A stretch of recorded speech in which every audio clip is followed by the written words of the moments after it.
मध्य प्रदेश की राजधानी भोपाल समेत राज्य के कई इलाकों में कई जिलों में भारी बारिश से हालात बिगड़ गए हैं। बारिश के साथ तेज हवाओं की वजह से जनजीवन पूरी तरह से प्रभावित है। भोपाल में कई सालों के बाद इतनी बारिश हुई है कि ज्यादातर इलाकों में पानी भर गया है, लेकिन इससे सबसे ज्यादा असर वहां की बिजली व्यवस्था पर पड़ा है। यहाँ कई घंटों तक शहर में बिजली नहीं रही। बाद में बिजली बहाल हुई तो सिर्फ 25% इलाकों में ही।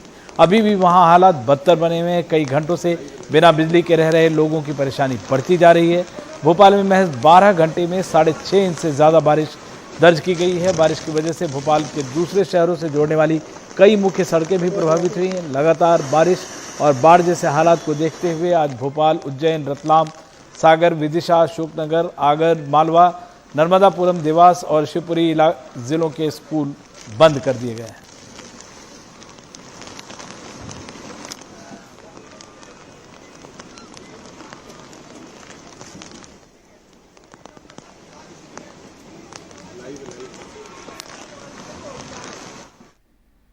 और इस बीच सियासत भी जारी है। मध्य प्रदेश कांग्रेस की तरफ से तंज करते हुए ट्वीट कर कहा गया है कि भारी बारिश से तरबतर भोपाल, बिजली गुल, ट्रैफिक व्यवस्था ध्वस्त, सरकारी अमित शाह की चाकरी में व्यस्त, अशुभ और अमंगल राज, शिवराज का जंगल राज।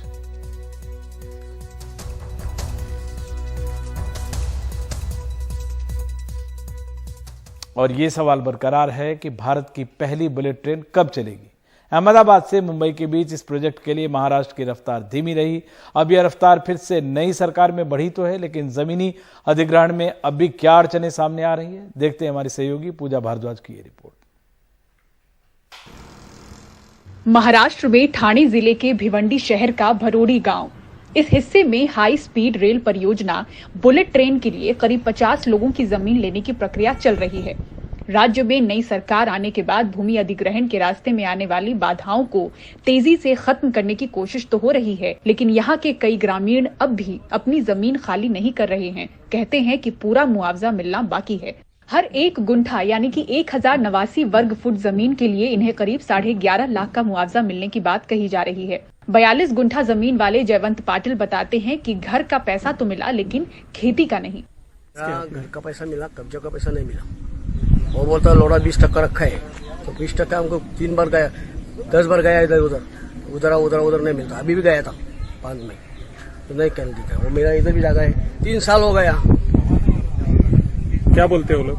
हाथ देता है वो दिन हो। हमारा ऐसा आदमी का जो नहीं आएगा इसका पैसा रुको, आता इसका आदमी को पैसा दे दो, नहीं आएगा इसका मत दो। हमारा घर गिरा है, इसका घर गिरा है, इसका पैसा नहीं दिया। जयवंत जैसे कुछ और भी सामने आए। जब से हम लोग अभी 3 साल से हम लोग को घर तोड़ने को हुआ है, तोड़ के गया है यहाँ से, लेकिन अब तक पैसा हम लोग को नहीं मिल रहा है। हम लोग को बहुत इन लोगों के पीछे भाग के, लेकिन पैसे हम लोग नहीं मिल रहा है। कितना बार गया, नीलिया में गया, माधोरे में गया, उधर गया, सब इसके ऑफिस में गया। और वो परंत क्या बोलता है, तुम्हारा पैसा इसकी पास, तुम रईस हमारा कैसा, कब्जे वाले को देखना मिलता है कि नहीं। हम देखो इधर बोर्ड मार के रखा है, तुम इसका शूटिंग ले, हमारा कब्जा है। ग्रामीणों की आवाज बनने की कोशिश कर रहे वकील भारद्वाज एल चौधरी कहते हैं कि कई मामलों में तकनीकी अड़चने हैं। इंडिपेंडेंस के बाद में अपना गांव छोड़ के यहाँ से चले गए हैं, लेकिन उनकी जगह आज भी उनके नाम पे थी, लेकिन वो आज तक कभी गांव में लौटे नहीं थे। अब उनकी जगह कम से कम 4 पीढ़ियों से हमारे फार्मर्स खुद वो खेती कर रहे हैं उसमें, और उनके पोजीशन में है। और वैसे देखा जाए तो अकॉर्डिंग टू लैंड लॉज वो जगह के आज वो मालिक भी बन चुके हैं, बट यहाँ पे लोगों को अवेयरनेस नहीं था, इसलिए उन्होंने वो पेपर वर्क में कमी रखी। अब वो पेपर वर्क की कमी उनके जान पे आ रही है। मेरे जानकारी के हिसाब से कह रहा हूँ 30% लैंड डिस्प्यूट वहाँ पे है। मुंबई अहमदाबाद बुलेट ट्रेन का प्रोजेक्ट कुल 508.17 किलोमीटर का है। 12 स्टेशन होंगे, जिनमें 8 गुजरात और 4 महाराष्ट्र में होंगे। 1 लाख करोड़ से ऊपर के बताए जा रहे इस प्रोजेक्ट के लिए जमीन अधिग्रहण का काम गुजरात में 98.8%, दादर और नागर हवेली में 100% और महाराष्ट्र में 75.25% पूरा हुआ है। यानी महाराष्ट्र में ही सबसे ज्यादा भूमि अधिग्रहण का काम रुका हुआ दिखा है। बताया जाता है कि राज्य में अप्रैल तक जरूरी 298 हेक्टेयर में से केवल 150 हेक्टेयर के लिए भूमि अधिग्रहण पूरा हो पाया था। 30 जून को कार्यभार संभालने के बाद एकनाथ शिंदे और देवेंद्र फडणवीस की नई महाराष्ट्र सरकार भूमि अधिग्रहण प्रक्रिया में तेजी लेकर आई और राज्य में परियोजना के लिए सभी मंजूरी प्रदान की गई। ठाणे से अनिल शुक्ला के साथ Pooja Bhardwaj, NDTV India. Social media से स्ट्रेस तो होता है, लेकिन सोशल मीडिया का इस्तेमाल कई बार बड़ा फायदेमंद साबित हो सकता है। मुंबई में अंधेरी पश्चिम से साल 2013 में पूजा नाम की 7 साल की बच्ची लापता हो गई थी। अंधेरी के ही एक परिवार ने उसका अपहरण कर अपनी बेटी बनाकर रख लिया था। 9 साल बाद जब पूजा को पता चला कि उनकी असली माता पिता ये नहीं हैं, तो उसने सोशल मीडिया पर अपनी तलाश शुरू की और लापता होने की पुरानी पोस्ट मिलते ही उस पर लिखे नंबर के जरिए अपने घर वापस आने में सफल रही। पूजा की कहानी सुन अब मुंबई के दूसरे लापता बच्चों के परिवार वालों की उम्मीदें भी बढ़ गई हैं। पूजा गौड़ पूरे 9 साल बाद घर लौट पाई। उसकी वापसी की कहानी हैरान करने वाली है, लेकिन ये कहानी उस जैसे दूसरे लापता बच्चों के परिवार वालों के लिए उम्मीद की किरण लेकर आई है। बांद्रा के कमर आलम खान ने 2010 में नाला सुपारा से लापता अपनी बेटी मुस्कान की एक बार फिर से तलाश तेज कर दी है। मुस्कान की मां नूरू सबा खान याद करती हैं कि उस दौरान पुलिस ने उनकी बच्ची खोजने में जरा भी दिलचस्पी नहीं ली थी। एक पेड़ है नाला सुपारा में, चौकी के सामने ही, बरका या पीपल का, उसी पेड़ के पास मैं बैठ के सारा दिन इंतजार करती। तो 3-4 बजे फिर साहब आते, उनसे मिलती, फिर मैं वहां से आती। ये नाला सुपारा वाली पुलिस 3 महीना तक मैं रोज जाना आना करती। कभी 2 दिन से, कभी 4 दिन से। उसके बाद मैं बीमार रहने लगी तो मैं जाना आना कम करती। पेशे से वेल्डर पिता कमर आलम खान ने पुलिस और प्रशासन का जमीर जगाने के लिए तत्कालीन गृह मंत्री को अपनी खून से चिट्ठी लिख गुहार लगाई थी। थोड़ी हलचल हुई, लेकिन फिर सभी भूल गए। अब पूजा की कहानी से 12 साल बाद एक बार फिर से उम्मीद जगी है। अब वापस से वही सोशल मीडिया प्लेटफॉर्म ही पकड़े हुए हैं और कोई दूसरा रास्ता तो बचा नहीं है हमारे पास। पोस्टर वगैरह वापस जगह जगह लगाते हैं। 7 साल का क्रिश वर्मा साल 2012 में सांता क्रूज पश्चिम में गंजधर बांध इलाके से अपने घर के पास से अचानक लापता हो गया। पिता राजेश वर्मा ने कभी पुलिस के साथ तो कभी खुद बहुत तलाश की, फिर थक हार कर बैठ गए। लेकिन अब पूजा की वापसी के बाद एक बार फिर उम्मीद की किरण दिखी है। सर, कोई ऐसा एरिया नहीं है जहाँ जहाँ पुलिस वाले ने बोला, जहाँ जहाँ हमारा रिलेशन था सब जगह गए। पंडित मौलाना सबके पास गए। सब लोग यही बोले कि आपका बच्चा जहाँ भी है सही सलामत है, कुछ हुआ नहीं है। लेकिन वो अभी कभी आएगा ये हम लोग नहीं बोल सकते, लेकिन आपका बच्चा आएगा।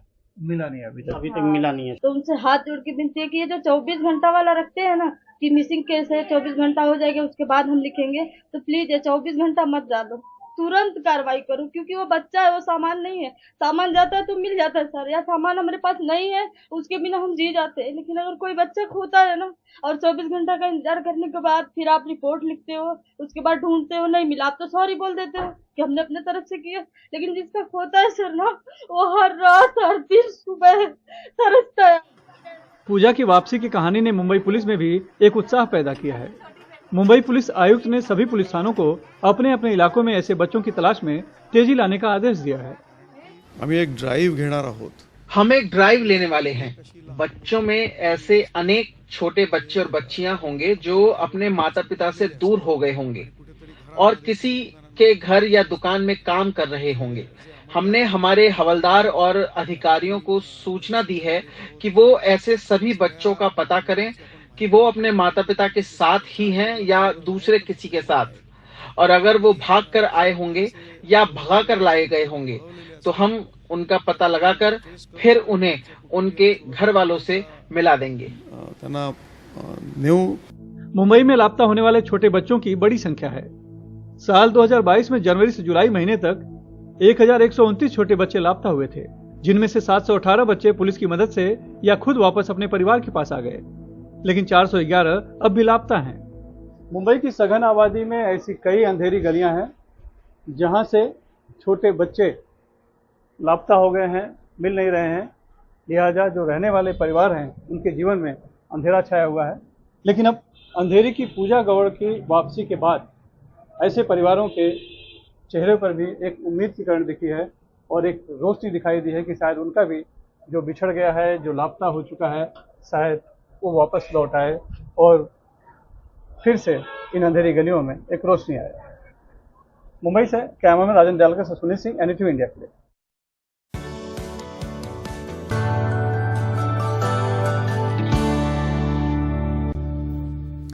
कर्नाटक के स्कूलों में गणेश महोत्सव की इजाजत राज्य सरकार ने दे दी है। अब एसडीपीआई और सीएफआई जैसी संस्थाएं की मांग है कि फिर सभी धर्मों के उत्सवों को स्कूल में मनाने की इजाजत दी जाए। ये वो संगठन है जिन्होंने हिजाब के खिलाफ भी की मांग को लेकर भी लड़ाई लड़ी। कर्नाटक में हिजाब विवाद को अभी ज्यादा दिन नहीं हुए। अब गणेश उत्सव को लेकर नया विवाद पैदा होता नजर आ रहा है। प्री यूनिवर्सिटी कॉलेजेस के खिलाफ मोर्चा खोलने वाली पार्टी एसडीपीआई और छात्र संगठन कैंपस फ्रंट ऑफ इंडिया ने राज्य के शिक्षा मंत्री बीसी नागेश के खिलाफ मोर्चा खोल दिया है। इनका मानना है कि सभी धर्मों के उत्सव स्कूलों में मनाए जाने चाहिए। अगर आपको गणेश को देता है, कोई मुसलमान इसको नहीं दो नहीं बोलेगा, कोई क्रिश्चियन नहीं बोलेगा। आप गणेश को भी दो, आप सरस्वती को भी दो, आप नमाज को भी दो, आप क्रिश्चियन प्रेयर को भी दो।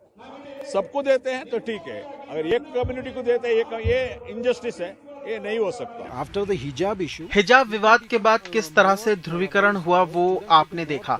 ऐसे में हमें लगता है कि ध्रुवीकरण की इस तरह की कोशिश नहीं होनी चाहिए इन द कैंपस।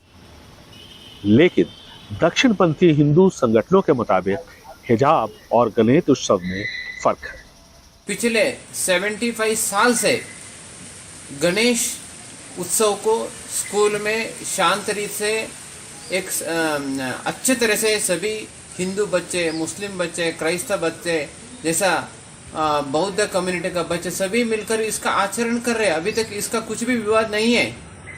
अभी क्यों विवाद कर रहे हैं? मुस्लिम और ईसाई संगठनों के मुताबिक गणेश उत्सव की ही तरह दूसरे धर्मों के कम से कम एक उत्सव को स्कूलों में मनाने की इजाजत देनी चाहिए, देश के धर्मनिरपेक्ष संविधान का आदर करते हुए। बेंगलुरु से कैमरामैन कुमार के साथ निहाल किदवई, एनडीटीवी इंडिया।